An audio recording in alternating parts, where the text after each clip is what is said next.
14th, 2022, meeting of the Martinsville Common Council. Meeting is hereby called to order. Will the clerk please call the roll? Yes, sir. Ann Miller. Present. Bill Decker Senior. Present. Bill Decker II. Present.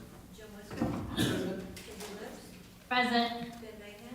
Present. Josh Farron. Present. Mayor, we have a quorum. Thank you. This time I would like to invite First Deputy Ben Meredith to come forward to offer tonight's invocation. So will you please stand for the invocation and remain standing for the Pledge of Allegiance. Let's pray. Heavenly Father, Lord, we thank you for all things you do for us, Lord. Thank you for getting everyone here safely tonight. Lord, we ask that you lead, guide, and direct during this meeting, Lord, that the dialogue would be open and honest, but professional and kind, Lord. We ask for wisdom and guidance throughout this whole evening, and that your will be done. In your name we ask it. Amen. I pledge allegiance to the flag of the United States of America and to the republic for which it stands, one nation, under God, indivisible, with liberty and justice for all.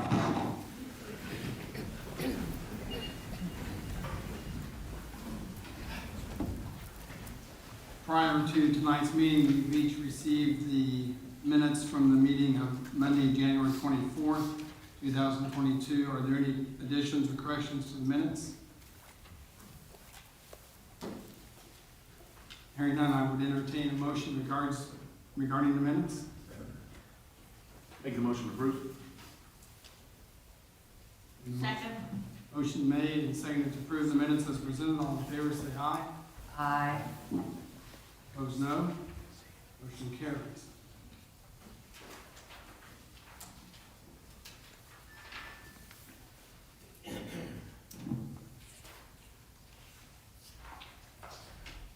I would like to remind all the council people to lean forward if possible when you're speaking tonight into your mic. We've got a large group here, plus people that are watching on live stream would appreciate being able to hear what's being said. We had planned to do this on January 24th at our council meeting, but however, Councilman and former Mayor Phil Decker Sr. was unable to be here, so we postponed this to tonight. We have a plaque that we would like to unveil to kick off our bicentennial celebration for the year. This plaque lists all the mayors of Martinsville dating back to 1884. So it will hang in what we call the Mayor's Conference Room and serve as a continual reminder for who has faithfully served our city. So at this time, Mayor, Councilman Philip Decker Sr., would you join me down front?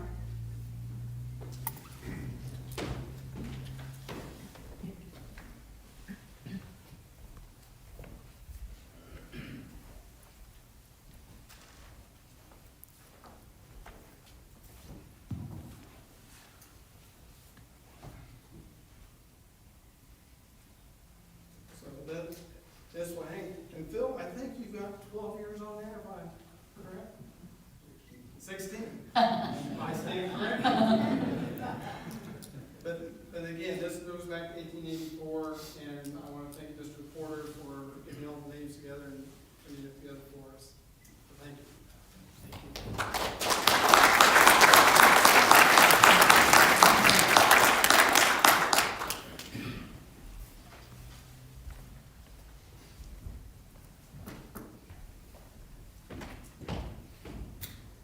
Mayor, if I may, regarding the bicentennial, at 10 o'clock tomorrow at the courthouse, the county is kicking off the county city bicentennial celebration. Tomorrow at 10 o'clock? 10 o'clock in one of the courtrooms. I can't remember, courtroom 3? No, one. Is it 1?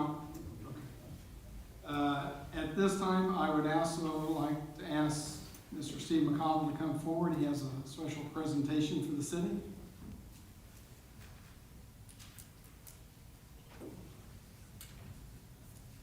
I have a check for $8,200, which is the result of a grant that the city applied for. And it's for supplying your buildings in Martinsville with AED and CPR kits. This was applied for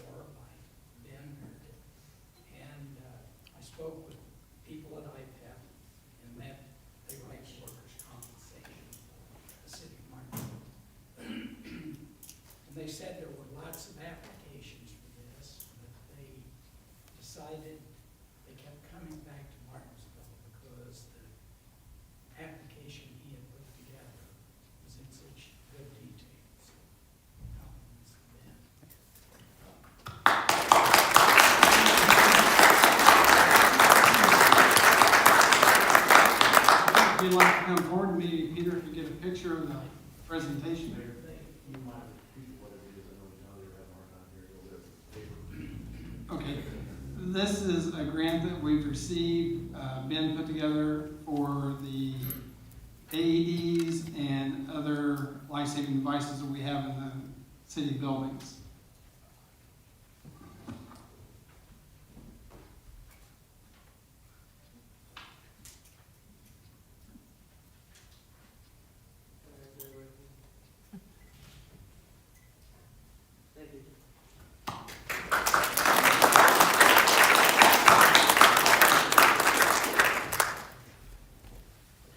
Thank you, Steve, and thank you, Ben, for all the hard work that you put in writing that grant for us. Well, take a speech. At this time, we need to conduct a public hearing this evening regarding the petition for annexation. Without objection, the council will be in recess for the purpose of conducting a public hearing on the petition. I actually have some questions before we start the public hearing. Sure. Got a list of them. Forgive me. The petition appears incomplete with the Exhibit A, the right-of-way maps, and Exhibit B. I would like to ask about that. Sorry, what's the question? In the petition, the legal description itself, there's an Exhibit A and an Exhibit B, the map, that identifies the contiguity of this property. Well, this is considered a super voluntary annexation, meaning that 100% of the landowners are the petitioners asking for the land to be brought into the city. Under the ordinance or the statute, the petition would describe the property that's being brought into the city. Exhibit A does that. Now, we do have a map that we've attached to the resolution for the fiscal plan that would be adopted prior to the adoption of the ordinance. And the fiscal plan does have a map that's attached that would show the highlighted area that the legal description describes. Under the super voluntary annexation statute, the only requirement would be for the petition to state the statutory requirements that the owners are owners of 100% of the land that they're asking the city to annex. And that more than 1/8 of the aggregate external boundaries is contiguous to the land to be annexed is contiguous to the city boundaries. And Where are you getting the contiguous, where am I getting the what? I'm sorry. where are you understanding that is contiguous? When you look at the contiguity, you disregard the state highways and the state property. So all the I-69 and all that's disregarded. You then go across the highway to land that's already in the city. And that's the contiguity. I have a question. I am missing the page where people sign in for attending a public hearing. Is there? It's certainly in the room now. Okay, thank you. There's some question about that. Here in some small print, it says, petition for annexation. So if you sign this, are you signing that you're in favor of the annexation? No, it's showing that you're present for that Okay, hearing. okay. It's all the same, Just that you're present. clarification.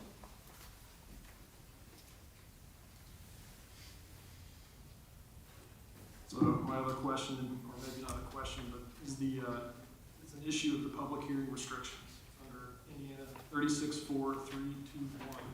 All interested parties must have the opportunity to testify as to the proposed annexation.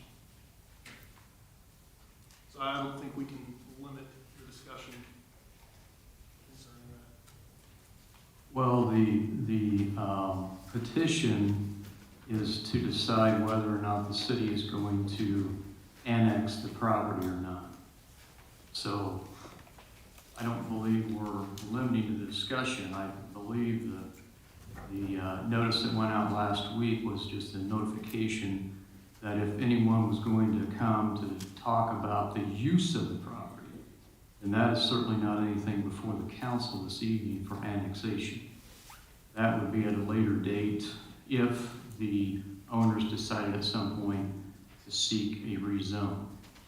Land is currently unimproved, it's agricultural, and the council tonight's decision on annexation is in the current state of the property. And with a super voluntary annexation, the council really, the only decision or the only question the council asks is, would annexing this property in its current state create such a burden on the city that the annexation would not move forward? And that's where you would go back to your fiscal plan to look at what it's going to cost the city to extend various utilities, fire protection, police protection, garbage collection, all of that in the condition that the land is in today, not what it would be potentially in the future if it's developed, but it is today. Today you have 114 acres approximately of unimproved property. There's nobody who lives on it. There's no streets in it. So you would not have the burden of trash collection, that sort of thing, street repairs immediately. Bill, will this be the time for us, so as the council, to take that in as the big picture? Or not? I mean, I can see how it wouldn't be a fiscal impact taken in as agriculture right now. Under the statute, you have to consider the land as it currently exists at the time that the petition was filed and the time you're adopting your ordinance, not as it would be in the future.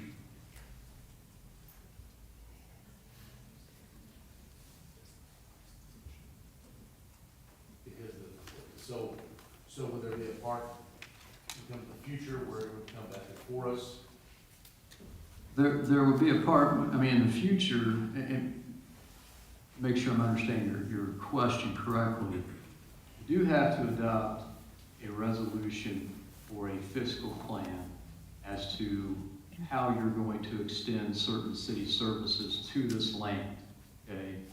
And so in your packet this evening, you have a resolution 2022-0002, which is the written fiscal plan under your consideration, which would set out how you're going to provide these services, both governmental services, capital improvements, and non-capital services. What it basically outlines is within a year of the date that the annexation would take effect, you would extend your police protection and fire protection to the area. And further, you would extend trash service to the area. Well, again, in this current state right now, no one lives on this property. So no one's going to be getting trash service until someone lives on it. But you would have your fire and police protection down to that area within a year. And then the extension of your utilities under this proposed fiscal plan would be within 3 years of the date the annexation becomes effective. You would extend water and sewer to that area. It also addresses that any streets, parks, sidewalks, those sorts of things, that would be, by our current ordinances, the responsibility of any developers that might seek to develop this property. They would then be responsible for the infrastructure within the property as far as construction goes. The city would bring utilities to the border of the property, and then from that forward, within the property itself would be the developers extending that infrastructure. Now, addressing that on the utilities, how will we get utilities there? I'm asking that, and I know that's, I mean, it's the land it is, and I know we've got to provide that. I spoke with the landowners that were there. A number of people called. I spoke with landowners, and I asked them about that, inquiring about the utilities. what I'm hearing is that if we do this, we go to bring utilities, they're going to deny us the right, which then we'd have to go into the main, correct? Well, if you don't currently have any easements in the area, you would have to obtain easements to be able to bring the services there. So then they would just have to go to court then, right? Well, possibly, yeah. Because will the state, am I correct, the state allows to go over, but we can't go under, or is it I opposite? don't think so, because Gary, aren't we looking at going under? Everything goes under, Yeah. Will they allow us to go under? everything goes under. We have water and sewer just at the base of the hill, south of Legendary Hills Drive as it goes up, so we're not very far distant from that. We also have water at what was the road safe was occupying, it's a city piece of property, a little farther south yet. There's not sewer there yet, but there is water that far. So are we able to go to that property without going to the adjoining landowners? Would have to go through all state property, I believe. Just state property only, I think so. not private property? Yeah, if there's any, and I'd have to look to Massachusetts, might be a Randy Wells piece of property right there. Is there any way we can confirm that tonight? Well, again, I think that's beyond the scope of what you're looking at tonight. Your fiscal. I know, you know, it's kind of a balance thing, it's kind of like the lady justice scales here, I mean, it's, one affects the other eventually here, and I just don't wanna get caught inside that briar patch, and not be able to get out. And that's why I just wanna make sure that we're not gonna create us more problems in trying to get utilities there, if that is. Going back to the contiguity real quick, you said that it was, the state code says that it's disregard highways. You have that in front of you, the Indiana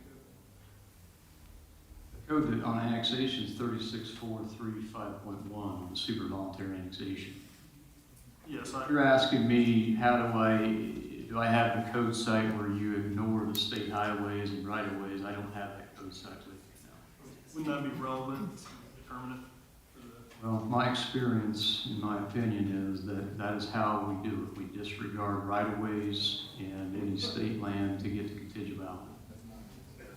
Then what property south of Liberty Church Road actually would that? Kevin, or speaking out of turn, Excuse me. we are going to try to keep things pertinent to what this meeting is for. The meeting's for the annexation of the property. If you start wanting to talk about the use of the property, that comes to the plan commission, which is a completely different board than this group. If it gets past the plan commission, then it will come back to the council for final approval. Mr. Mayor, my question had nothing to do with the use of land. Okay, but we've not opened anything up to the audience yet. I think that's what you were asking, is that correct, on the continuous? So continuous, Dale, is that correct? We throw out all property that's owned by the state, whether it's state highway, the right of way, or whatever. That's correct. And so, then that brings the Smith property touching us. Yes. And by touching us, that would be the corporate limits. Is that the middle of Liberty? Wherever the southernmost boundary is down there, which is, they interchange. There's land. So there's nothing in between, there's no other land. I think what Ben was asking, and I may be wrong, correctly, Ben, I think I was understanding, you're wanting to know then if that corporate line, there's nothing between the corporate line, the Smith property, or at least 1/8. Is that correct? Yeah. Yeah, that's correct. The measurements that, of the external boundary of the entire land is 15,408 feet. And the contiguous part, 4,540. So, definitely over an 8, actually a little bit over a 4.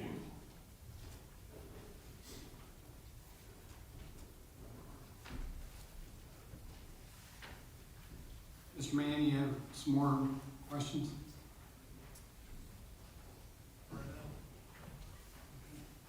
Any other questions from the council for Mr. Coffin? At this time, we will open the questions up to the floor. Again, we want to emphasize, we're not talking about the use of the property, we're talking strictly with the annexation. So if you want to come forward to the mic, state your name, your address, and you'll have 2 minutes. Thank you. My name is David Canoy. I live at 3811 Kramer Road in Baker Township, about a mile from the property in question. I guess this is going to sound strange, but am I allowed to ask a question? That's a question, isn't it? As long as it pertains to the annexation, Okay. because we cannot speculate. Can you tell me how frequently you have dealt with a voluntary annexation? Actually, quite frequently within the city. I can't give you the exact total, but I know I've been involved in a few as a private attorney where there's been a voluntary annexation. One that comes to mind is at the corner of 252 and Hospital Drive back in, I think, 1999, 2000. Okay, I was just trying to get a feel for that. And that land, How unusual this request is, and that leads me to my point. I lived in Martinsville for 28 years, and I've lived out in Baker Township for the last 30 years, and the reason I moved out there is to enjoy country living and you know, the beautiful creations of God. And so I guess my biggest concern here is, as I understand it, because I've gone through this myself a couple of times, there is a defined county process for rezoning property from agricultural to a proposed business use. Is that correct? there is. The city also has one of those as well. That's right. So it seems quite unusual to me that these landowners, although the Smiths have every opportunity to sell their property, I don't argue that, but why are they not using the defined county process instead of relying on the city, which is 3 miles south of here, to get involved in this? And I know we can't talk about the proposed use of the land, but we all know what that is. And the only other point I would like to make is, even though I will not mention them by name, the purported organization that wants to buy this property has tentacles to this council. Before becoming mayor, I believe Mr. Costin was part of the development committee, developing the program to create this initiative. And at the same time, City Councilman Chip Keller was on that committee as well. To me, that is a blatant. David, let me correct you right now. Right now, the vote for the annexation is for the council.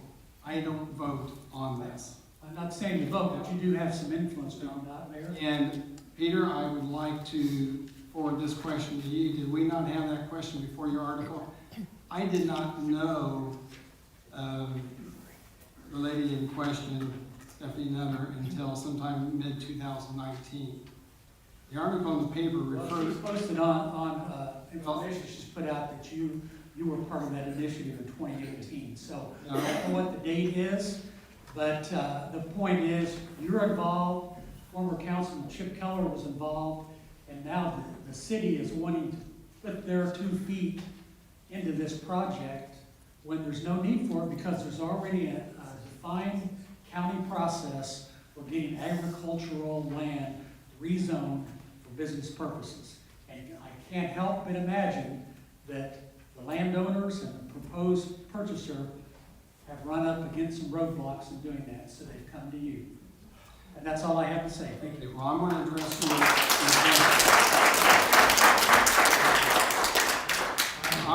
Mr. Canoy's questions, and Peter, I'm going to look for you. Did we not have a conversation before your article ran, and you offered to rewrite it, but I said, no, leave it like it is because you've written it? I knew nothing about Stephanie Nutter, her organization, until sometime mid-2019. She asked if I would be interested in helping on a second phase, have an input, and I told her, yes, I would. I would help and have input on any organization that's going to benefit our city or our county.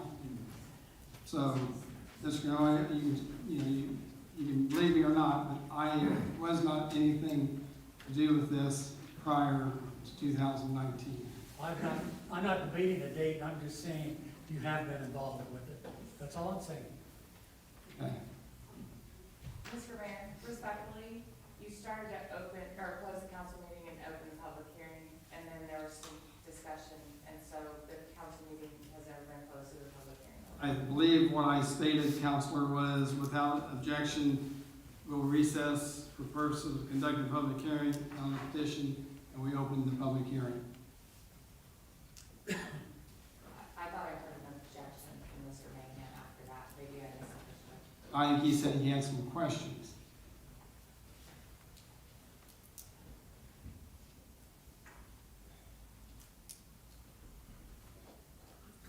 Ladies and gentlemen, council, my name is Michael Bigler.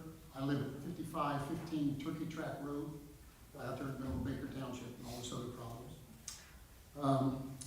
If this land in question is going to be used as a commercial development area or an industrial complex, and that's kind of what it sounds like it's going to wind up being, water and sewer requirements are going to be large. Now, luckily, you guys have planned a little bit in the future. Somebody planned a little bit in the future. You have pretty good sized water main there at Legendary Hills and some sewer. But let's say someone wants to build a manufacturing facility, a hotel, or a recycling center on part of that land. Based on the products manufactured, stored, raw materials. Okay, Mike, you're talking again about the use of land. Okay?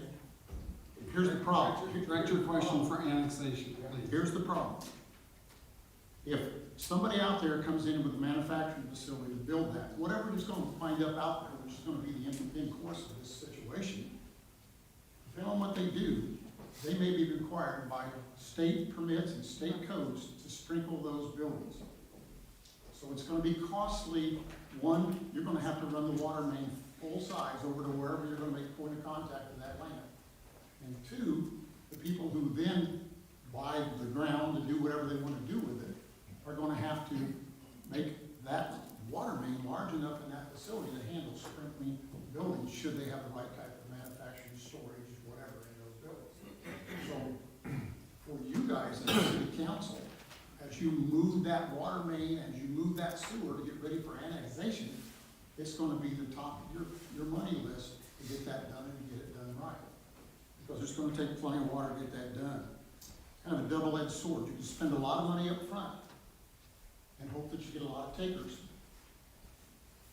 Or you can wait and may not have time to catch up all your projects to get people to come in. And that's what it's really all about. I think Martinsville need to figure out which side of the sword they want to get cut with. And it's not like the city's just looking for ways to spend money they don't have. So you need to think about that when you start looking at the monies you want to spend to develop the water and sewer and get, it's easy to do police and fire. It takes one phone call from you and police and fire will be out there. That's not a problem. But the water and sewer is a whole different animal. And that's money that you guys don't have in your coffers. It don't sound like you have in your coffers right now. Anyone else?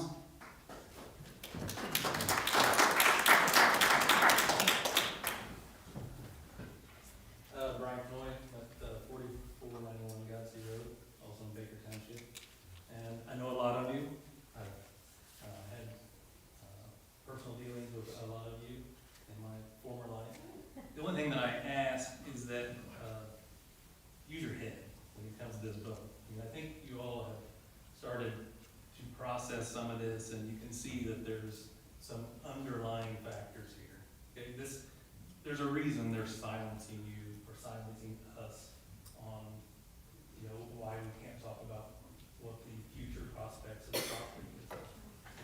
There's reasons he is binding you to some sort of statute that says that the right of way, the state right of way, has nothing to do with continuity of the property. Do your own research. Look up Title 36, do your own research, and vote based on what you find on your own. The only thing else I want to say is, who here is opposed to this annexation?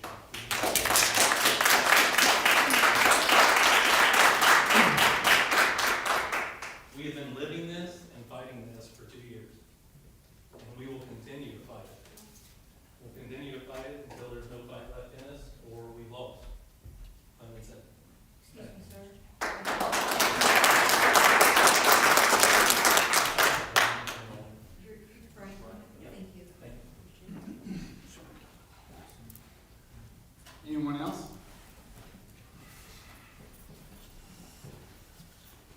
My name is Charles Hill, lifetime resident, 4499 Godsey Road, Baker Township.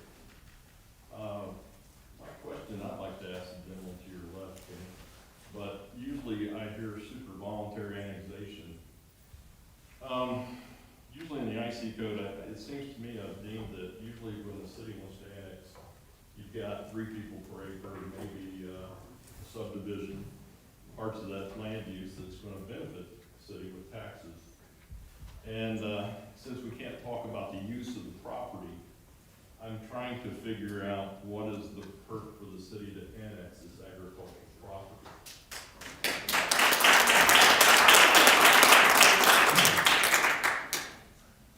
Well, the statute doesn't, in this case with the super voluntary, that's not the question the council asks. The council asks if there is a burden to such a degree that they cannot provide services. That's the question. Not what benefit it would have in super voluntary. Now, involuntary annexation, the question has to be the city would have to answer what benefit the land would have to the city. But not in the super voluntary where you have 100% of landowners asking to come into the city. So it's a statutory scheme. That's all I can tell you. Okay. Can we admit maybe there is a reason that the annexation would benefit through tax base with a certain purpose after the fact of annexation? Again, with the super voluntary statute, it's the landowner asking the city to bring them in. Okay. Thank you.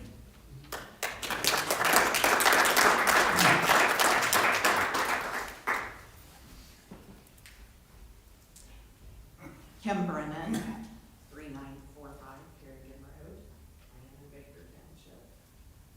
So my question is, Dale, according to what you're saying, we have to make sure that the city is not going to be burdened. So then I have a question for Chief. Hello, how are you? Doing good, how are you? Good, thank you. So we have a very difficult time getting police and fire out in our area, even county, because we don't have a lot of reason for them to be there, so they're not typically there. Tell me, how will the city be able to extend your services out in that area for the need to cover that area in the now and then even in the future? I think right now that we are in a time of growth for the city, growth for the police department, the fire department. So I look for us this next year, or this year at budget time, for us to ask for additional police officers. So when you ask, will we be able to police whatever areas we're tasked with policing, the answer is yes. We will do whatever we need to do to make sure that the people that we serve are kept safe. Okay, and then as far as fire rescue, who would be in that area? Who would come out and service that area? Well, currently, I know it's a really tough topic, but what's at stake tonight is a simple question. The annexation as the land is currently. And currently, the way it sits, the worst thing that I have to worry about from the fire department side would be field fire, wood fire, something like that. At which point we have memorandum of understanding with other departments. Currently, Washington Township takes care of that area, and Kerrigan, depending on which parcel. If we were to take that in, nothing different is going to happen at this point. Again, I know this stinks, but we're talking about right now. And that's the hardest part that we have to look at. What the future holds, I don't know. You know, it depends on what we're gonna gets put in there as to what we have to come up with a good plan. So, you know, I'm keeping a close eye to this as the fire department, because as things continue to grow, whether it gets annexed or not, we're already low on manpower. We're gonna continue to be that way. So we're gonna continue to work towards making sure that we can provide the services that we need. Again, you know, you're asking this question without us ever having this knowledge firsthand, but tonight, based on what I've heard so far, is it's based on what the land looks like right now, no problem. What it could look like in 6 months, we'd have to talk about it. But no problem, but you did also just say that you're low on manpower and you would have to rely on Perrigan to service the area as well. We always do. I mean, it doesn't matter if it's a structure fire in the city or a structure fire in Perrigan. They rely on us, we rely on them. That's how this works. Thank you.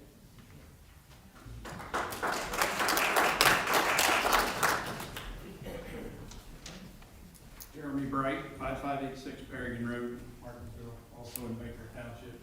Mr. Deckard, as you brought up, I kind of want to side with you. I think common sense, something our country has lost, comes into play here.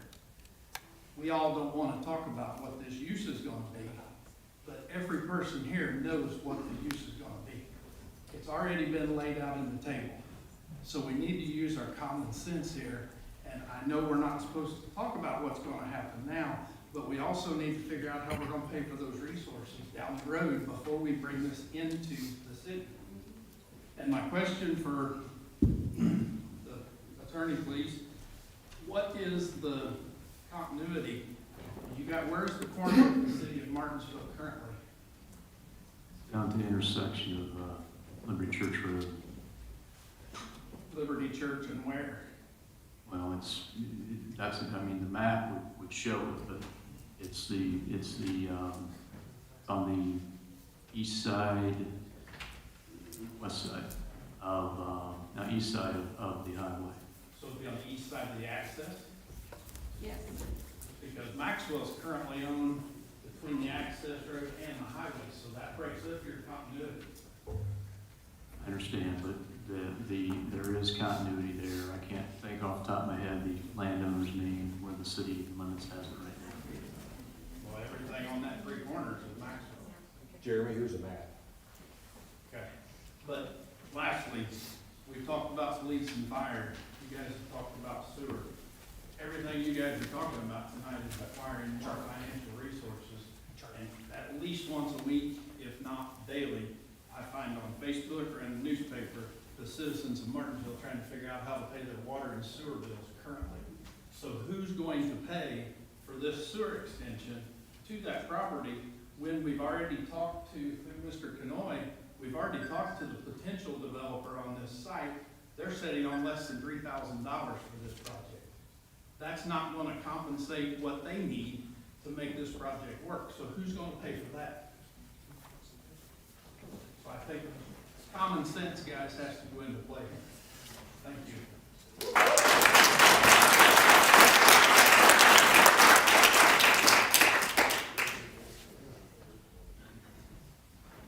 Sorry, I just have a clarification, because again, all the maps that I have seen have the Maxwell property in between the Smith property and the Martinsville city limits.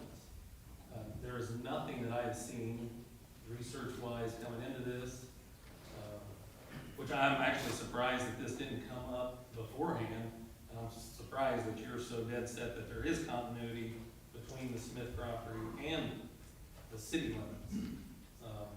Mr. There was Cohen. not seen them, I'm sorry. I'm sorry if I just interrupted for a minute. No, go right ahead. We have been asking that question, we've been checking in at the surveyor outside, to take a look, because I too, well, the majority of us, we don't have a degree in surveying, and so we were trying to figure it out, and that's why I was asking the question about the state.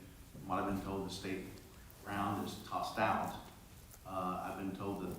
But even with the state ground tossed out, you have two Maxwell plots. And that's why I was just asking, I was trying to see if the mayor could possibly get a copy of that map brought up for us to see. And then the council here rattled off some ambiguous number as to how many feet were actually touching the, where did that number come from? Was that? Was there a contiguity study done? A survey? The petitioners have provided that information. Isn't that the council's responsibility, or at least your responsibility, to figure out that the application has met the same standards as set out by statute? And I've reviewed that, and I believe that it does. And sorry for that interruption, I was just letting you know, we were trying to get it so we could take a look, so we could see exactly, because I know. Again, I would do the research myself, because I don't think this guy has ever picked up a plat book or has any idea who owns what down there besides the Smiths.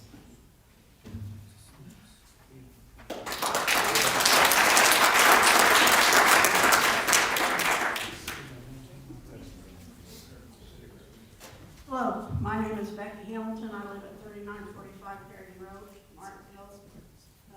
I did move to the country for a reason, to be in the country. I absolutely love it out there. My father's side of the family is all from there. I want to let you know that it is public record. Anybody in this building can go to the county assessor's office and ask who owns the land out there. Anybody. That's public record. I also, it's no big deal. I know these buildings do not have value, but you realize there are 5 buildings on that property together. We have 2 pole barns, 2 lean-tos, and a snow plant. Ms. Hamilton, can you speak into the microphone? Oh, I'm sorry. Just letting you guys know that there are 5 structures on that property right now as it stands, and you wanted to know, you don't necessarily care what the future's gonna bring, you know, for fire reasons. There are 5 structures out there.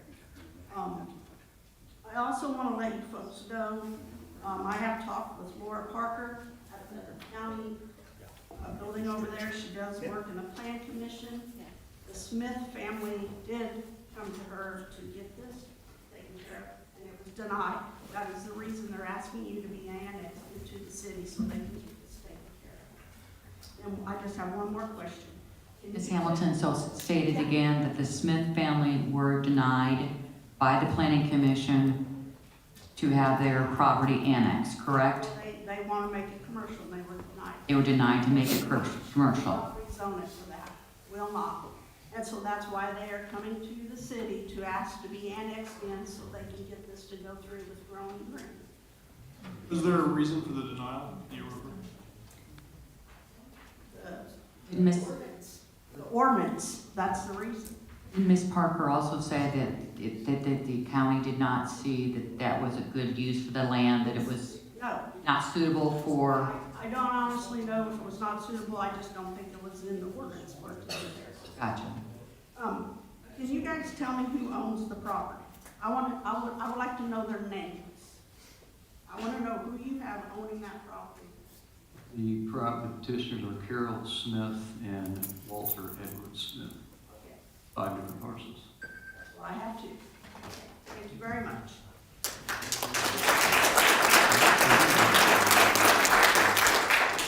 And one thing to go back on what she's, you know, they went to the plan commission, which is the same process they would have to come through here. So if the council votes to annex the property, they still have to go to the planning commission to get approval for it. So just because we annex it into the city doesn't mean it's commercial property right now. It's still agriculture, and anything they'd have to do to go to planning. That's why we're not discussing the use tonight, because there's another board of 9 people that will be voting on that. Any other questions from anybody? Anybody in the balcony? I would just like to answer Ann's question. It is in a floodplain and also a floodway. And that is one of the reasons why Laura Parker denied, because of the area that it is. So, Good. because of the commercial purpose, she would not allow it to be in a floodplain or a floodway. Thank you for that clarification. Anybody else?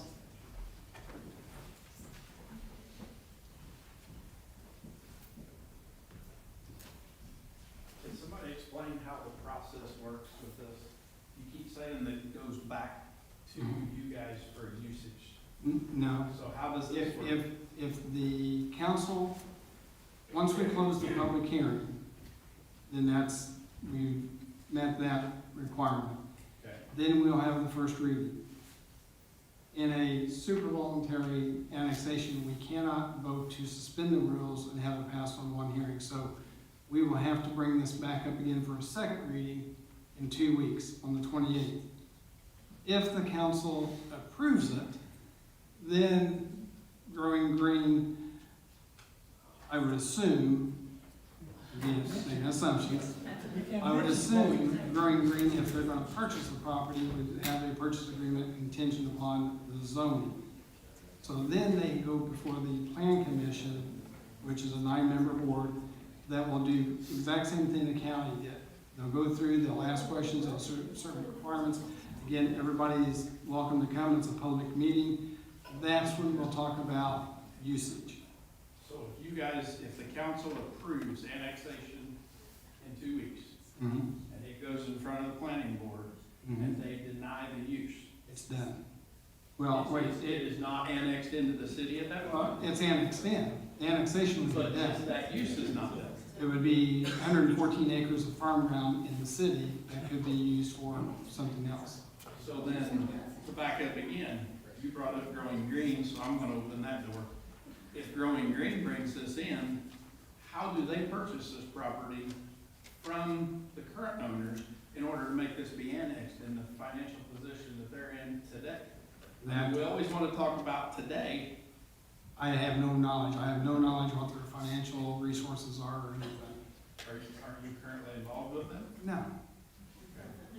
Lastly, the last thing I want to bring up, when I moved to this county 30 years ago, one of the coolest things in the world to me was the sign on 37 as you entered this city of Martinsville. It said, "The gateway to beautiful southern Indiana." Let's not destroy that with your vote tonight.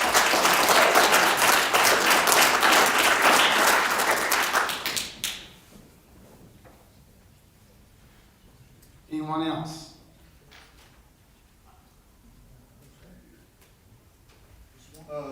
I've heard a lot of stuff from a lot of people that live on different All right, roads. sir, say your name. My name is Daniel Salmon. I live at 4080 South London Drive. I have, for 35 years, I've shared the same driveway with the Smiths. Had the church, we've got now a new neighbor between there, and we got other people there, and then the Smith property. That's where we're at, and I have the Thompsons on the other side of me. And one thing that bothers me is all this stuff's going on. We've had a big meeting up. Nobody was for it then. I have never received anything in the mail. Nobody's ever stopped and talked to me about what I thought about this. You know, all of a sudden I hear, you know, backwards because people are staying in contact with this. You know, how far are you going to annex? Are you going to annex London Drive? Because it's part of our drive is right, part of where the Smiths are. There's that exit. And, and if you don't do that, how long is it going to take before you do annex us? Because I lived here, I moved here to be out in the country. I don't want to live in the city. I don't want to be part of the city. When I moved here in 1987, I had a choice. I had to do the highways because I traveled a lot is what I did. And I either had a choice to move to Bloomington or Martinsville. I did not want to move either place. And I chose to move out there because I liked it, bought a nice house, have enough property, it's quiet, I can do most what I want to do, what I like to do. And I don't necessarily want something coming in that's going to interrupt what I do. And I don't want to have to be annexed and then have to pay taxes on a fixed income. I'm retired. And several people down through there that live there, they're fixed income. Sir, this is a voluntary annexation, which means the landowners are asking the city council to annex them in. We're having this hearing tonight because the petitioners have asked this happen. This is not an involuntary annexation where the city's initiated it. Nor do I know of any. Is that the only place that's volunteered? Because I know of no one down through there is volunteered. The landowners that own 100% of this land we're talking about tonight have asked the city to be annexed. You're talking about the Smiths? Yes. That's who's asking, and so that's why we're having this meeting. And, you know, we had that big meeting up on top of the hill at the church, and we got to talk to the woman that was doing that. She had no idea about the property. The property, a major part of the property is flood zone, and it floods every year. Some years real bad, some not. How are you gonna get sewage and all that through, across 5 creeks, across the flood zone? You got Little Indian Creek. You know, and if you do put something in there, what's the promise that you're not gonna contaminate all our wells? Well, again, those are good questions, but for due process, those are questions that would come before the Plan Commission. Now, again, like Mr. Coffey said, the way annexation happened before, the city could go out and they could take property. The city can no longer do that. All annexation is voluntary. So we can't go out and just say, okay, your neighbor, the Smiths, we're gonna take your property while we're here. We can't do that. As far as your drive, I'm gonna assume, I'm not an attorney, there's a couple attorneys here in the room, but I'm gonna assume that if you got a drive, there's gotta be an easement giving you access back to your house. That drive is shared by 3 or 4 houses. Used to be the church. The church is not there anymore. It's owned by one of my neighbors. But I think, again, you would have access through some type of easement. As far as water and sewer, you know, the city just isn't gonna take water and sewer outside the city limits. So are you gonna bring sewage and water? Who's gonna be the police now? We're gonna still stay in the sheriff and the Washington Township, I believe, is our fire. And if it's annexed in the city, it would be the city's responsibility to provide fire and police protection. To this land, not yours, sir, you would still be serviced by Washington Township, you'd still be the county, because you're not part of the annexed But you're territory. saying that we're not part of the annex. Where does it stop? At their fence line? Yes. Their property, okay. Well, I'm still concerned that later on in the future, you know, because it's not gonna stop. You'll end up going all the way to the county line. Not unless the landowners want to come in, because the state law says we cannot. Okay, that's, you know, it's been a lot of heartache. Been a lot of, You know, wondering what's going on, somebody's trying to pull a fast one on us or whatever. But, you know, when we talked to that woman up there, she had no idea, she did not know what she was talking about. there's been a lot of speculation on how annexation works. A lot of speculation on how annexation works. Fortunate for landowners, the law has changed. It's not what it was 10 years ago. I can't tell you when the law changed for them, but just because we want to come out and take a piece of property, a municipality cannot go out and just take it. Well, it wasn't so much that, I'm just concerned about whatever's going to be put out there. We did all talk to her about that, and she wasn't aware that the flood zones were there, all the creatures that were there, all the animals that were around there. She didn't realize a lot of people hunt there, a lot of people shoot there. You know, if it's annexed, then, you know, a lot of our hobbies that are out there, you know, we wouldn't be able to do that because we'd be in city limits. I know you don't allow that in the city limits. If you did it on 114 acres, you'd be in city limits. If you did it on your own property, you're not in city limits. Whatever she wanted to build, she didn't know a whole lot about it. They had some people that knew were in the business and tried to tell her she had no idea. Again, if this council votes on the annexation, the meeting you'll need to come to and talk about all of this would be the planning commission. Because Say it again? if this council votes for the annexation, then the meeting you want to come to bring all this to their attention would be the planning commission. And that's the city's planning commission. What about, like I said, my main concern at the first was why did it take so long, or nobody's even contacted us ever about what's there?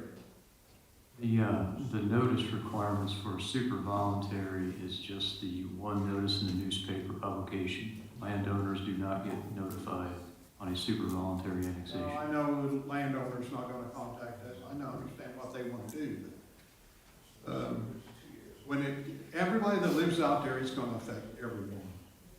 And like I said, the 4, 5, 6 houses that they're there, it's gonna affect them more than others. So, I guess that's all I gotta say.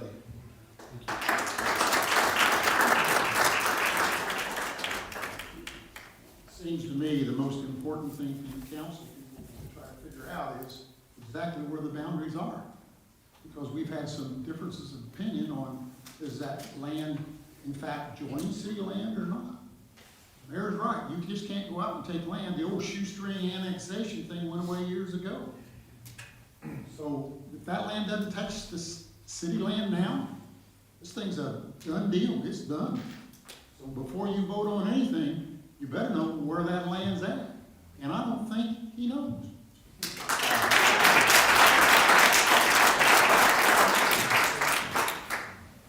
Kevin Royer, 5365 Paragon Road. Most of you here know me, but if you don't, I was previously the water and sewer superintendent for the city of Martinsville for 8 years. My question to the council is, before you make your decision, get some numbers. Find out what it's gonna cost you to put water and sewer there. Because I know for a fact that in this town, you have a lot of sewer needs right now. A lot of aging, falling apart sewers. So before you go annexing something that you don't know what's gonna come down the pipe with, think about what you need to take care of first and get some numbers on what it's gonna cost you to go out. Thank you.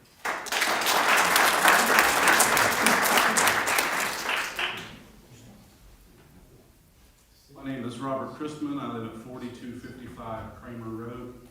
Born and raised in Martinsville, lived in Bucktown. I was fortunate enough to move to the country. Now I live in the county.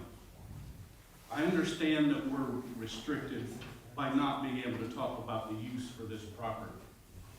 What we're not restricted about talking about is the annexation of the property. So you as council people have to take into consideration, why would these people voluntarily want this property annexed? I don't think it's any secret why they want it annexed. You as council people have to decide, is it in the city's best interest to annex a piece of property that will adversely affect the neighbors in that same general area? We as property owners out there know that having a business park next to our properties, especially one that potentially could have recycling plant and trash coming from other sources, could negatively affect the environment as well as our property values. We live in the country for a reason. This town has had a history that is not good with environmental protection. We already have tainted water and tainted soil in city limits. We don't need to stick our toes into that kind of pond with this again. And again, you guys need to be on the forefront of saying, why is this before us today? It's before you because they got stopped at another avenue. You need to consider what you're hearing today from all of these people. And one last thing, I think it's a conflict of interest to have our mayor attached to a potential property owner for this project at this site. That's a conflict of interest, no matter which way you cut it. So I just ask you guys to keep that into consideration. Thank you.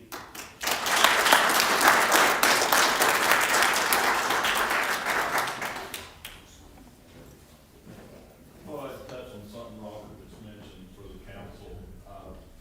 What we do in the county, as you know, our elected officials are county council, county officials or council.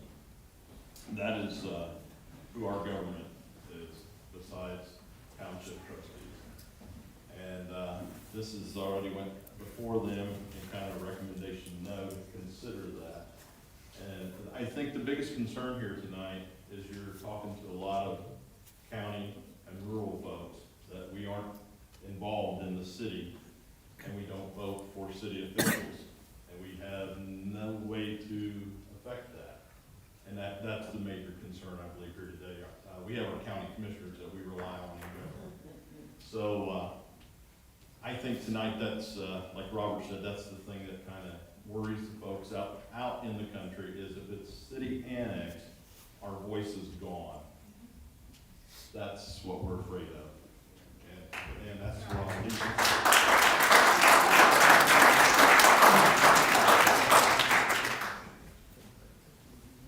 I'd like to add that I don't think it's happenstance that this property is being considered by this group. I don't know if any of you have tried to buy property anytime recently. You can't find it. Everybody, in fact, you can get more than the asking price. The reason is that this property is unsuitable for anything. Otherwise, somebody would buy it and build a nice big home on that property. But it's unsuitable. It's nothing that you as a city want to take on. It'll be a money pit. It'll be a problem. And as I've said before, it's not in the best interest of the city of Martinsville nor the citizens of Baker Township to do this. So please, please vote no.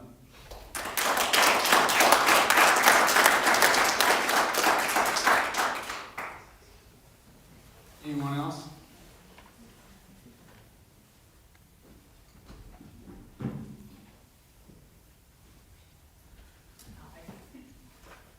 I'm Debbie Maxwell Stoller, and my kids are on the adjoining property. I do want you to know that the adjoining property is in part of the forestry division. So the Maxwells cannot cut any trees in certain areas. It is owned by the forestry. They have a contract with the forestry. So the adjoining forestry on their property, all the Maxwells, nothing be done. And there is the area next to it, Walter Smith has passed away, so it is his son that owns the property, and it does flood very badly. If you ask any of the Maxwells, they can tell you that it can't be farmed in certain areas. But the Maxwell, where Terry Maxwell owned, which belongs to my kids now, that is part of the forestry. So they can't just go out there and plant corn or whatever. It is controlled by the state. Thank you.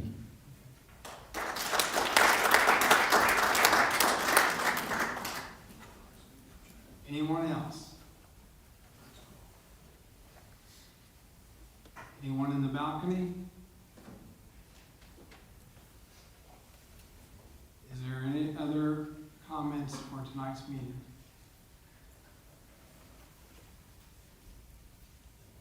One last time, before we close the public hearing, is there any other comments on this matter of annexation? I want to say one thing. Come up to the microphone. And one of the reasons too for the microphone, they're live streaming, people can't hear you. Okay. Besides the 114 acres that you're talking about, I believe the Smiths own a piece of property down Old 37. I can see it from my house.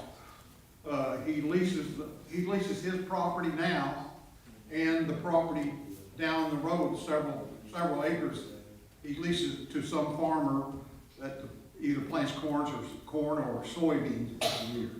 So is that piece of property on down, it's probably a mile away. I can see it from my house. Is that going to be annexed in because it's part of the Smith property? Has he asked for that? And then, if you do, then you're going to be wanting to annex all the people down through there too, because I know you've tried to annex Liberty Church and all that stuff before, with all of that. All right, that was done a few years ago. And just one other little thing, where I live, I am in Washington Township, so it's not Baker. Baker starts on up a little bit. So anybody down through there, we're all Washington Township. So.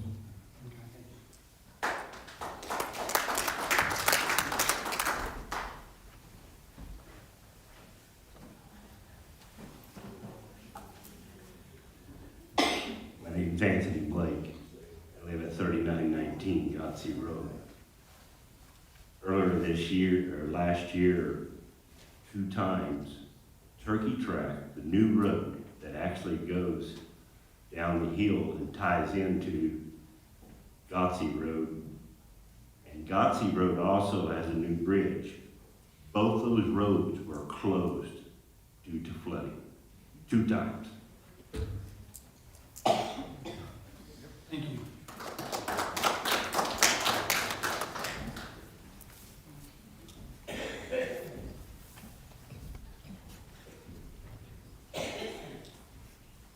My name is Shannon Parks. I own 3980 Southland Drive. I have a church next to it. We do but that property. As far as the flooding, yeah, there's times that one old street, London Drive, we can't get down. Is the city gonna fix that? Is the city gonna maintain what road on London Drive? Right now, it says at the end of the road, it's county maintained and it ends at the Rorik's property. Who's gonna maintain that road from there to the next property? If it's not in the city limit, it'd be the county's responsibility. The counties? If it's not in the city limits. But if you're gonna annex properties, that's city limits, right?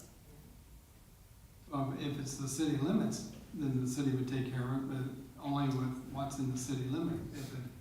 If your property is not in the city limit, we wouldn't I get take that, care I of it. have access to that road too, with easement. Are you saying the road going in front of the Smith property, on the Smith property floods? Absolutely. Yes. Which gives access to your property? Absolutely. So you're the one who's responsible for that property?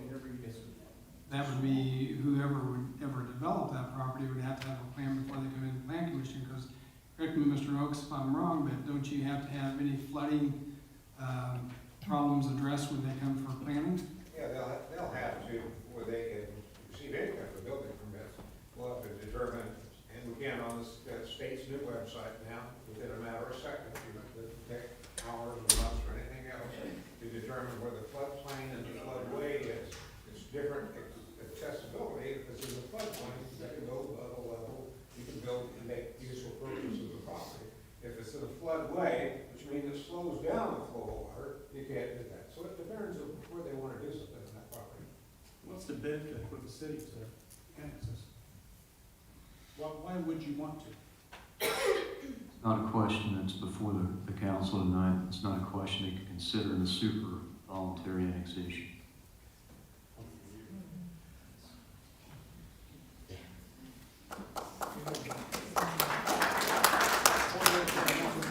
He mentioned that, that road there, that there is a sign saying that the county is gonna take care of it. In the 35 years I've lived there, I've never seen the county shovel the snow, do anything to that property. What I have seen since the construction, the state came in there, they tore up that road. It used to be asphalt all the way from the road, which used to go across the old 37, all the way up to the church, the New Testament Baptist Church. That all used to be asphalt.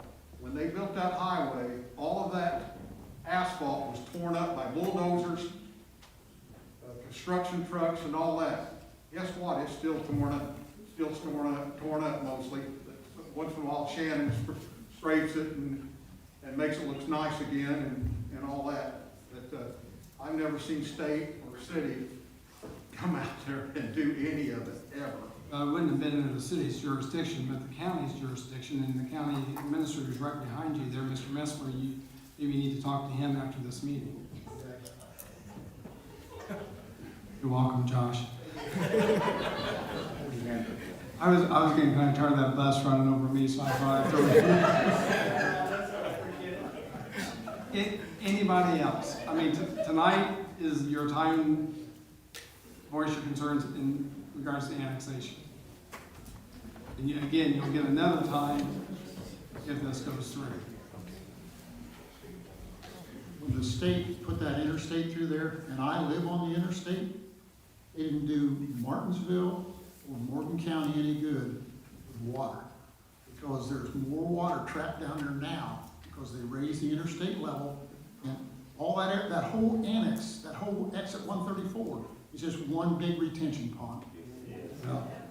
You know, Mike, if you look at where our south tower is at, that's a pretty big retention pond too. They didn't do us any favors.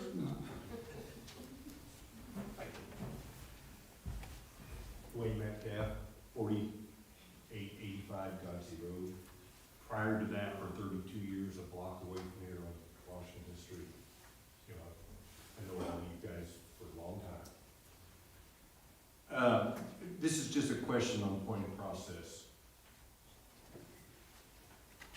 If what progresses from tonight, is this just the first reading? Is that what you're saying tonight? Yes, it's first reading of the ordinance tonight. It cannot be passed tonight. It would be considered for second reading on the 28th of February. At the 28th meeting, will there be any public discussion? Not public hearing, no. Now, if it's voted for the annexation on the 28th, then there's a time requirement that they probably could not get it before the Planning Commission in March. It would probably come before them in April. Then discussion like this would occur again. If the Planning Commission would vote in favor, then it comes back to the council for final approval on that. Mr. Crispin brought up a good point. You know, we opened this meeting with a prayer, pledge of allegiance, which I think is very appropriate. One of the founding principles of this country was no taxation without representation. You are all voting, or potentially voting on something that affects a lot of people in this county, and we don't have any say about it when it comes down to a legitimate vote for your office or against your office. And I don't think that's the right issue. There's something wrong there with the principles of that. I just want to point that out. Think very hard what you do tonight.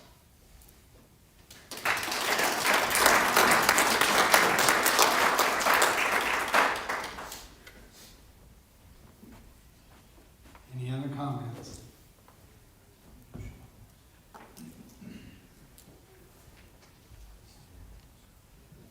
Jason Maxwell, 3659 Jordan Road, Washington Township. Going back to, you want to stick to the rules of what we're supposed to be talking about. Indiana Code 36-4-3-1.5 and a public highway or right-of-way of public highway are not contiguous unless one of the following requirements is met. The municipality obtains a written consent of the owners of all property adjacent to the entire length of the part of the public highway and right-of-way of the public highway that is being annexed. And B would be not already within corporate boundaries of the municipality. I just wanted to read that because I believe you would have to have consent from the landowners if you're trying to annex along a highway or road or right of way. Jason, I'm sorry, I was looking at it earlier, that was 36431, not. 3643, yeah, C. 1C under C. That's what I thought, thank you. That's correct. Thank you.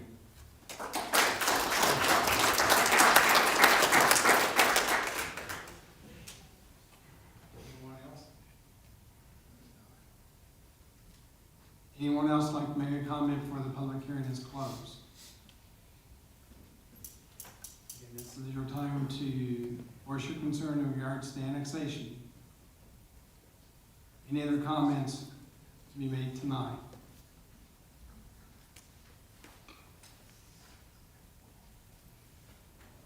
Seeing no one making a way to the mic, we now will declare the public hearing on the petition of annexation closed. Without objection, the council meeting will reconvene. First reading of the ordinances related to the petitions will be taking place under new business later in tonight's meeting. I don't know if everyone wants to stay, we got about another 30 minutes, or if you want to take this time to go ahead and leave, you're more than welcome to, but also you're more than welcome to stay. I just, if we're gonna have a mass group leaving, it's not fair to Mr., our police chief or our fire chief. Excuse me, Mr. Chair, but I would move, maybe we take discussion out of order on the agenda or discuss it while it's fresh in my mind anyway, and while people are here, if they want to participate. But in any event, I would have a couple comments or questions, I guess, first. Be that now, or do we want to wait? And I'm fine either way, but Doesn't bother me, you go ahead. well, first of all, I was anticipating for the last hour or so that the petitioners were come walking through the door. Are they here? No, I don't believe they are. Okay. And Dale, if their request to annex a super annexation is denied, is there a certain amount of time they'd have to wait before applying again? Or is it? If the council does not vote to annex the property, is that what you're asking? Yes. If that does not happen, then the statute allows the petitioners to seek judicial review through the court. In other words, ask a judge to find if the requirements are met, and if the judge finds that, then annexation would happen, contrary to the council's decision. Okay.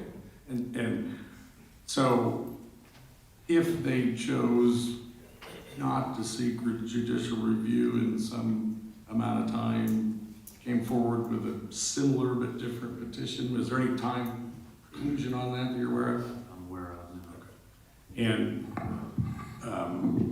however, they could file an action in court if the petition's denied. I mean, certainly they could challenge our denial of the petition. I guess the explanation that's kind of gone on here is been along the lines of, we can only talk about this, and I understand that, but so is that same answer, that same tenor kind of going along with their potential judicial review, that a determination only based on the fiscal analysis or whatever of the land as it is today, not anything else to do with this potential that everybody knows about? No, I'm sorry. it would go with the land as it is now, which is agricultural zone. And so if they filed something in court to do that, and the city attorney defended council's decision, and the court found that the petition for super annexation should have been granted, then besides the fact that I suppose that it would be, what other consequence would occur? The land would be annexed into the city, so it'd be part of the city of Martinsville. I mean, is there any other detrimental consequence as a result of the judicial proceedings? Other than the possible cost. I am happy to quiet and everyone and somebody else speak if they want to, but I would like to hear from the councils. If the council's okay with that. We'd like to hear from Ann Calgar. That'd be good, that'd be great. Before she comes up, I'm still stuck when you asked that question. On the map, and I know the map was in the email packet, but there's one attached to our hard copy tonight.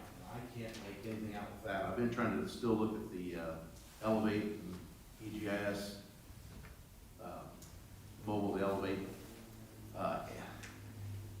And again, I don't have a degree of reading on this, but it looks like it's the Maxwell property through there. But I know they say that it is contiguous, and I'm not for certain. I think I need still clarification on that, as to whether it is or not contiguous. I'm just throwing that in there. Like I said, I spoke with a surveyor outside of this, trying to understand it and make sure that I did, and I still don't. And I may be wrong, but it looks to me like there's maximum property in between. And that's why I just need a little clarification on that line. To be fair, we've been asking for these maps for at least a week now. I mean, I've asked for these maps for a week now. I asked for the copy of the petition. The clerk's office, you know, nothing but with the clerk's office. They didn't have the petition either, or couldn't find it. And so just the entire thing is a little frustrating, at least to me. Because if this comes before us to vote, we can't even get the information. How can we expect that it's fair to everybody else in this room?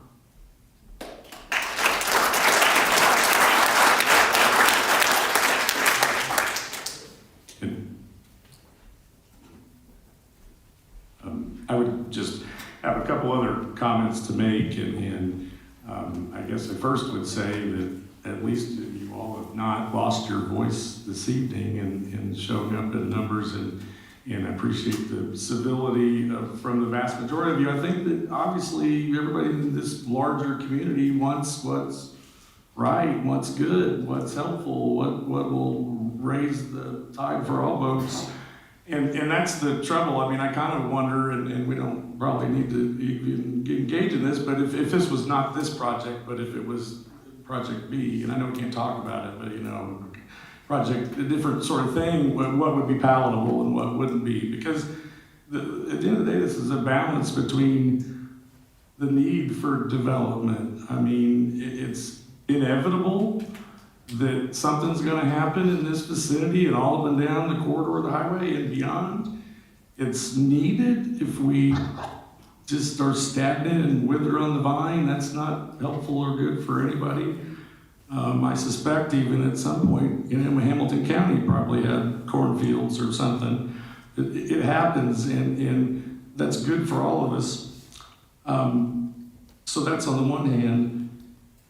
But on the other hand, while I understand the procedure of this is considering annexation, and then if approved, then we, in the future, potentially, based on whatever they would file, consider the planning commission, then that's that request. And so, you know, I kind of kid with Dale in this context, but I'm not like the lawyer. I can say stuff like this, you know, where on the one hand, I understand the procedure, but on the other hand, you know, what we should do first is kill all the lawyers. And the pragmatist in me would say, I mean, I understand that they still have to go through an approval process that is significant with the planning commission and then us, but I also understand the pragmatist in me that putting the genie back in the bottle is not always easy. I came in here tonight thinking I would be very likely to I mean, annexation would generally be a good thing for tax base for the city. I think that if the petitioners, and I would also, I'm uncertain as to some of the contiguous questions too. You know, if the petitioners can't show up, and it sounds like them or their representatives have essentially not talked to most any of you, or nobody knows what's going on, I think that in and of itself says a lot. I, quite frankly, my parents lived in Madison County for several years and had somewhat of a similar situation, and everybody within this mile radius was kind of like held hostage and couldn't sell their house and all these problems. And you know, I believe you all, I do think that development's going to happen sometime, and we're going to figure out the right development. But as far as the way this has transpired and the lack of communication, whether or not we take a vote now or later or whatever, I don't see me being, I think I will vote against it. So that's all.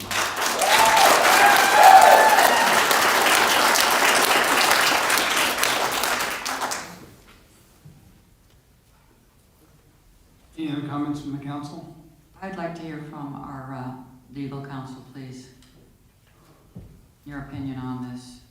I thought Mr. Wisco just made so much sense you would just let me sit back there. Yeah, I know. Here's a couple of things. I've been practicing saying the word contiguity so long this week because that's been a topic of conversation. And that's the first step. And just because two property owners agree in unison in a petition that the property is contiguous does not mean that the property is contiguous. I have yet to see the statutory authority that says we throw out all state land and we leapfrog over it and we move this piece of the Jenga puzzle up here, or Tetris or whatever, to create contiguity. And the fact is, the way you get comfort on contiguity is a contiguity study. And someone comes in and said, I have done a contiguity study, I've done a survey, and so forth. The actual petition refers to an ordinance. The ordinance that defines the city limits of the city of Martinsville. Does any of the council members here in your packet or otherwise have the citation to that ordinance? I haven't seen it. So where is this ordinance? Where is the map? Mr. Mahan started with, we're trying to give these folks the benefit of the doubt, right? I'm trying to say there's a legal description. The legal description refers to these rights-of-way. Rights-of-way maps. Right-of-way map Exhibit A and right-of-way map Exhibit B. Those are not attached to the legal description that was provided to this council. Those are not attached to the legal description that was included with the petition. So one of the biggest questions before this council is, before you can vote, which is not tonight, is this property contiguous? And I don't know why it has been so difficult to get the answer to that question. And without that, if you're concerned about going to court, if the property owners can't convince this council that it's contiguous, how can they convince a court that it's contiguous? And so that's step one. The other concern that I have is that Mr. Coffey received a letter that's also in your packets, I understand, it's been removed, on February 8th. In that letter, Carol Smith, one of the two landowners, said, I want to be annexed because I want to take advantage of the city zoning and the city services. Now, I assume that when Ms. Smith wrote that letter, she wasn't referring to taking advantage of city zoning and city services for unimproved agricultural property. So there's a bit of a fiction created here, which fiction is exacerbated by the other matter before this court, or this council, sorry. These courts. It all looks so judicial. The other matter before this council, which is the proposed adoption of a fiscal plan.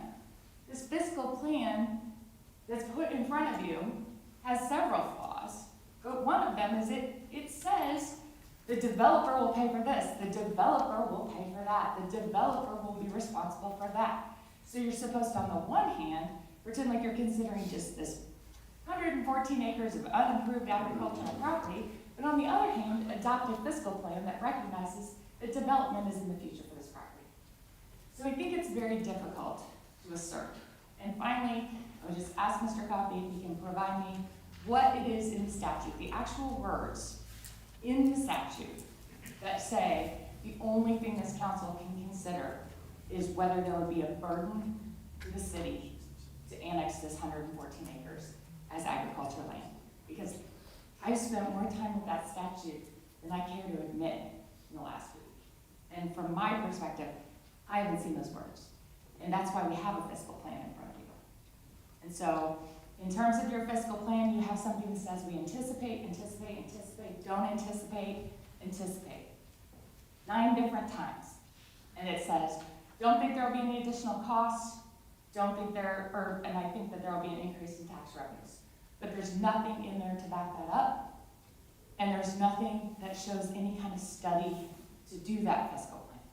So I think we have to look at continuity, we have to look at what statute actually says, and we have to think long and hard about a resolution to adopt the fiscal plan that's based on maybes and anticipation. Any questions for me before I go sit back down?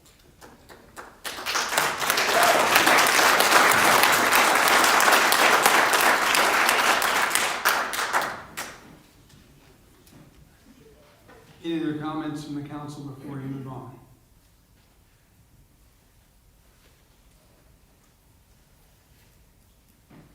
Okay. Seeing heads shaking, no, I'm assuming then.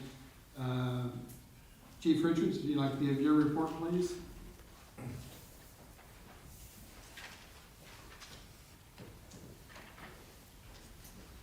Good evening, council. I've passed out the stats, excuse me, for the month of January 2022. I've also included the stats for January 2021, which is something the council had requested. On the cover page, you can see it's broken down into type of incident. For example, arrests, 2022 numbers are 31, warrants 9, agency assists 15, accidents 37, traffic stops 34, lockouts 36, canine incidents 15, domestic or citizen disputes 63, theft, burglary reports 39, and other incidents are 309. And then you can look over in the second column for 2021 and see how the numbers for 2022 compare with 2021. On the second page, you can also see a pie chart which breaks down the type of incident. It's all color coded, and you can see the percentages there. After looking at that, does anybody have any questions about the stats for January 2022 as it compares to January 2021? I don't have a question, but I'd like to say thank you. I think this is really Very welcome. good information, and it makes it My a lot easier to my read. administrative assistant did a fantastic job on this. Yes, please pass that along. Pass that along. Yeah, I will do that. Thank you. Chief Green? You know, John's kind of set the bar now, and he's got graphs. Well, yeah, normally mine's also in color, and I Yeah. think this is black. Give him a chance. So I'm proud of him. He got some color in here and did some good things, but, you know, you have both copies here. We've done the same thing. Sorry you got your reports tonight. We decided that since we're gonna try to do a monthly thing, we're gonna try to give you the most accurate as we can, up to the date. So right now, currently, the biggest thing that stuck out in my mind, we're 93 runs ahead of last year at this time. Now, last year, we broke the record of runs by several, 200 and something. We're already up 100, almost 100, probably 100 by the end of the day today. So that's up. And the one thing you can notice is fires is up. We are up 5 runs on that for the month. Everything else is roughly the same, rescue emergency stuff. I mean, we basically give you the whole breakdown. If you look on the back of your sheet, you can see the complete breakdown. But I will tell you that the department's been very busy here lately. The county as a whole has had a lot of fire lately, which is not surprising, but it's been a little bit surprising to me just because of the amount and the size of the structures. So that's where we're at right now. Any questions? What do you think that the county's up with the fires as a whole? Why do you think? Oh, it's hard to say. We've had everything from chimney fires, electrical fires, possible arson. You know, it's never really easy to say why. This time of year, always heating, you know, secondary heating sources become an issue that right now it kind of goes across the gamut of different reasons why. So far, everybody's been, I don't know about today's fire. We had the county did have a big fire today. I don't believe anyone was hurt, but right now, so far, we've been pretty good. I'm glad to see you still want to just have that one malicious. Well, I'll be honest with you, yes. I believe right now, things are really looking good when it comes to false alarms because of the new ordinance that's put in place, and we're able to have some great conversations.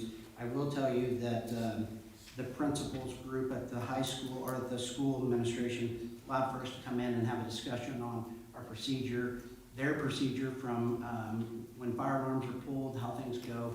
but we were also able to share with them that going forward, you know, there is some legal ramifications if the child pulls a smoke detector or a pool alarm.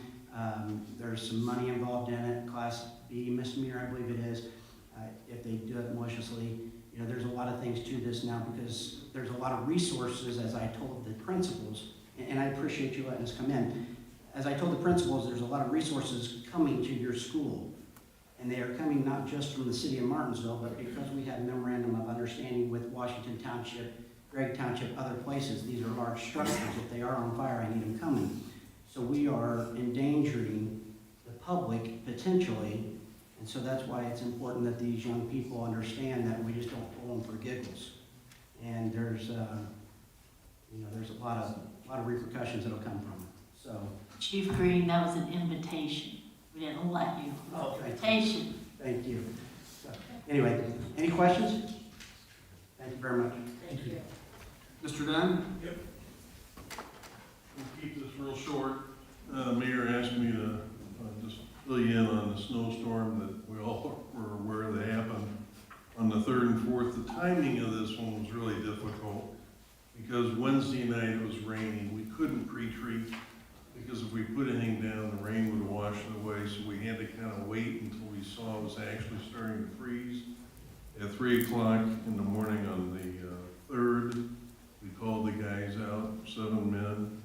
We deployed 6 trucks, and we worked on it for the next 4 days.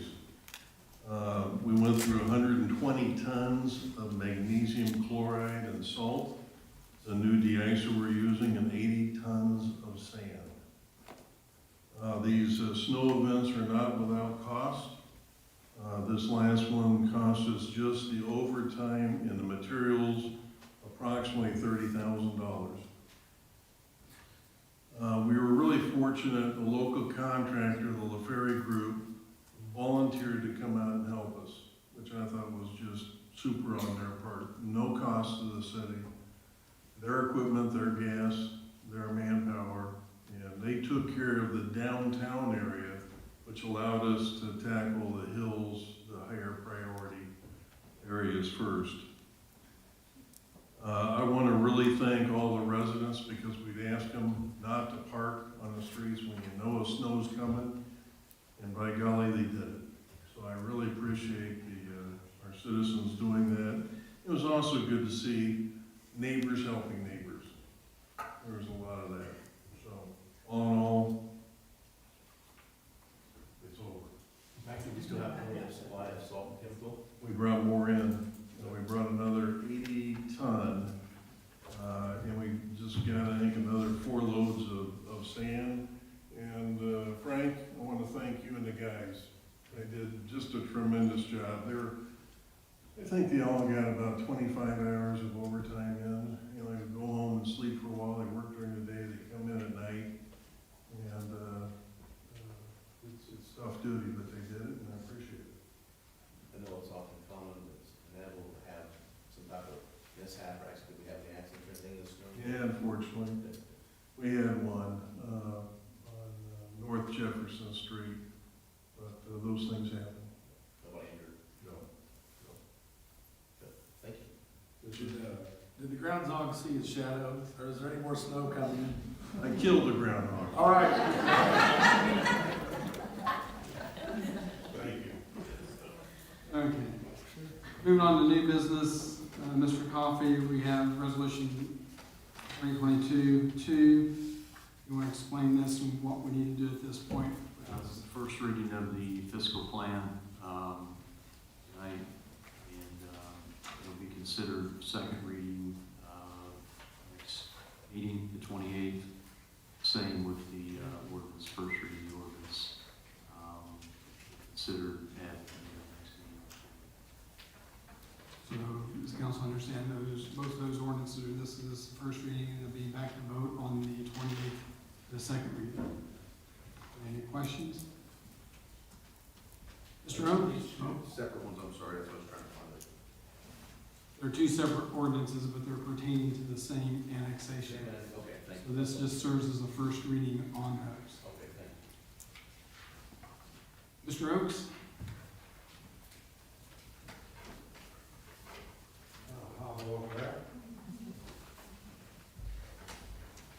We have before us tonight the Indian Hills Village subdivision, the southeast of town. The larger portion of that is finished now. The portion that's underway that you see that we've continued Elm Street all the way out to Artesia are different owners at this point. So the prior owners have come to us tonight asking us to accept their streets as part of the original Section 1 of Indian Hills Village. Those owners that are dedicating to us, that bring across are John Fuel, Mike Fuel, and Rod Stafford. So those are the roads that have been that. We have the legal description provided from Droplet Engineering. Troy Swan and I have driven these roads, and we recommend that they accept it in the city. Any questions for Mr. Oakes?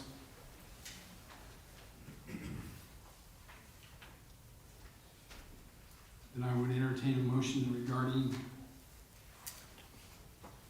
the matter before you. I so move, please.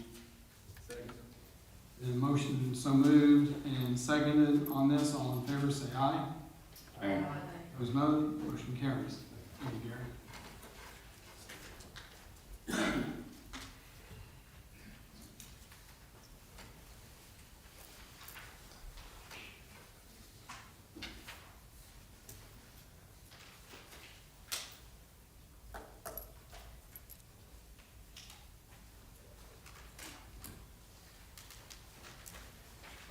You were sent copies of the claims to review prior to tonight's meeting. Are there any questions or comments regarding the claims?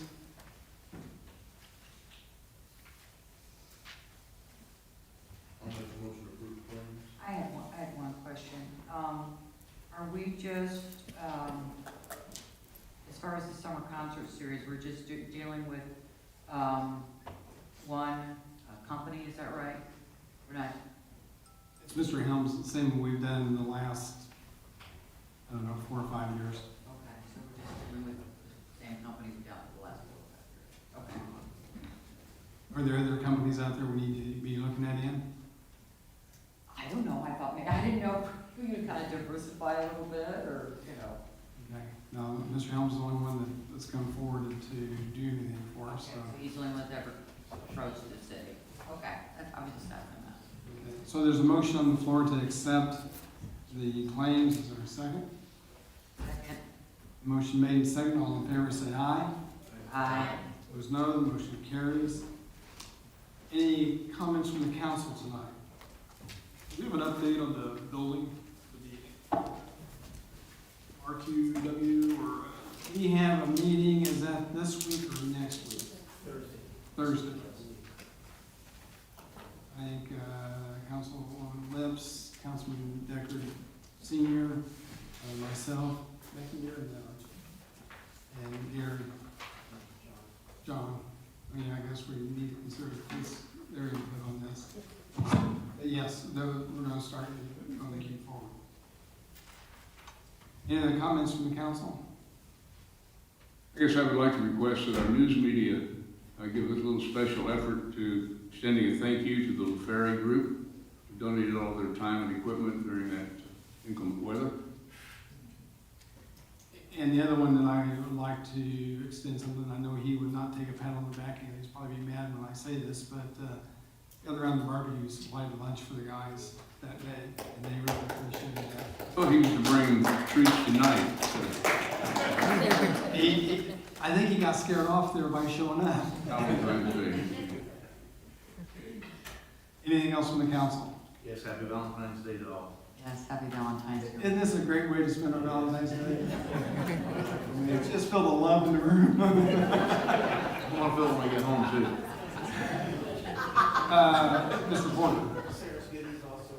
Oh, Sarah's Goodies also gave us treats.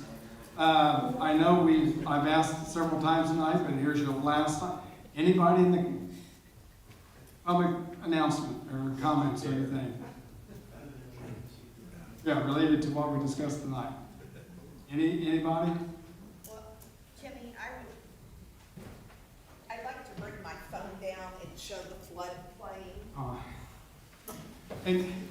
And I know there was a lady holding a sign up, but I'm sorry. If I don't have my glasses on, I can't see, but I can't see up close. I've got to, so if I can't look like who's out there, I can't see.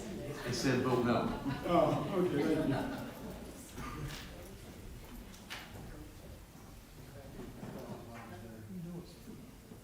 So what I'd like to show you, because Ian, you were asking the questions. Because I put these on here.